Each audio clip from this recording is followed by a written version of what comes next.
பெஹல்காம் கொடூர தாக்குதல் வழக்கில் என்ஐஏ அதிரடி குற்றப்பத்திரிகையை கொடுத்திருக்காங்க.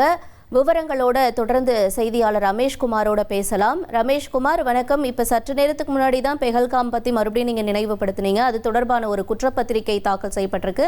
அதனுடைய விவரங்களையும் பதிவு செய்யலாமா? நிச்சயமாக. கடந்த ஆண்டு ஏப்ரல் 22 ஜம்மு காஷ்மீரில் இருக்கக்கூடிய பெஹல்காம் என்று சொல்கின்ற மிக முக்கியமான ஒரு சுற்றுலா தலத்தில் லஷ்கர் தொய்பா பயங்கரவாத அமைப்பை சார்ந்த பயங்கரவாதிகள் சுற்றுலா பயணிகளின் மீது கண்மூடித்தனமான தாக்குதல் நடத்தினார்கள். இதில் அப்பாவி சுற்றுலா பயணிகள் 26 பேர் உயிரிழந்தது. இது நாட்டை அதிர்ச்சிக்குள்ளாகிறது. பாகிஸ்தானின் மீது இந்தியா ஆபரேஷன் சிந்தூர் நடவடிக்கை எடுப்பதற்கு மிக முக்கிய ஒரு காரணமாக இந்த பெஹல்காம் தாக்குதல் அமைந்திருந்தது.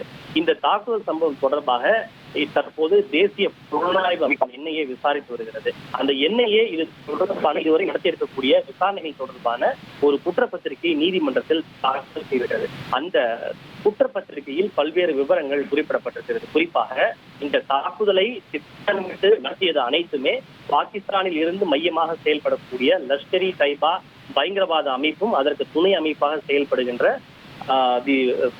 ரெசிடென்ட் போர்ஸ் என்கிற ஒரு அமைப்பு தான் இதற்கான மூளையாக செயல்பட்டதாக அந்த குற்றப்பத்திரிகையில் தெரிவிக்கப்பட்டது. குறிப்பாக இந்த தாக்குதலினுடைய மூளையாக செயல்பட்ட ஒரு நபர் சாஜித் ஜாத் என்று சொல்லப்படுகிறது. இந்த சாஜித் ஜாத் என்பதுதான் ரெசிடென்ட் ஃப்ரண்ட் என்ற அமைப்பினுடைய உயர்மட்ட கமாண்டராக இருக்கிறார் என்று சொல்லப்பட்டிருக்கிறது. அவருடைய பெயர் இதில் முதன்மை குற்றவாளியாக சேர்க்கப்பட்டிருக்கிறது.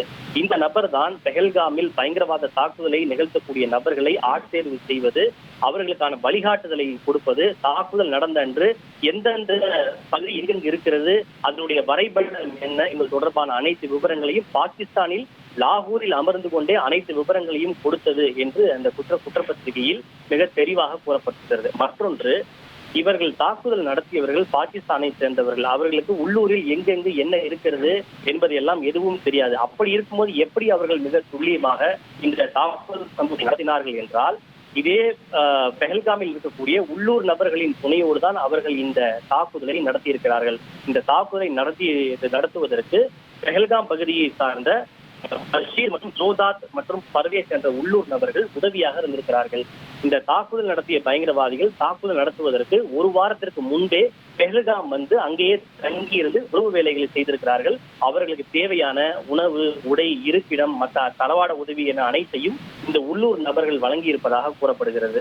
தாக்குதல் நடத்துவதற்கு ஒரு நாட்கள் முன்பாக கூட இந்த நபர்கள் பாதுகாப்பு படையினரை சந்தித்த போதும் சரி, சக குதிரை ஓட்டிகளை சந்தித்த போதும் சரி, இது போன்று இந்த நபர்களுக்கு தாக்குதல் நடத்த போவதாக எந்த விதமான ஒரு விஷயத்தையும் பாதுகாப்பு படையினரிடமோ குதிரை ஓட்டுகளிடமோ அவர்கள் தெரிவிக்கவே இல்லை என்று தெரிவிக்கப்பட்டிருக்கிறது.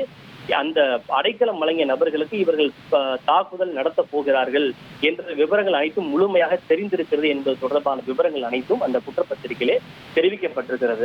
பொதுவாக ஒரு விஷயம் சொல்லப்படும், எல்லை தாண்டிய பயங்கரவாதம் என்பது உள்ளூர் மக்களின் உதவியோடு தான் நடத்தப்படும் என்று ஒரு குற்றச்சாட்டு பொதுவாக இருக்கிறது. இந்த விவகாரத்தை பொறுத்தவரையும் அது நிரூபணம் செய்யப்பட்டிருக்கிறது.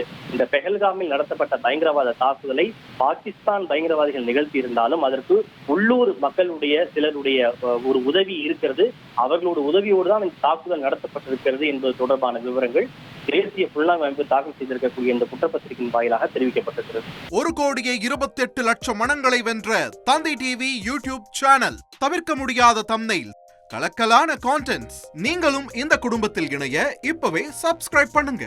அசுரபலம் கொண்ட எங்கள் டிஜிட்டல் கரங்களில் உங்கள் விளம்பரங்களை சேர்க்க வாட்ஸ்அப் பண்ணுங்க. 8939888838. Email advttv@dttv.in.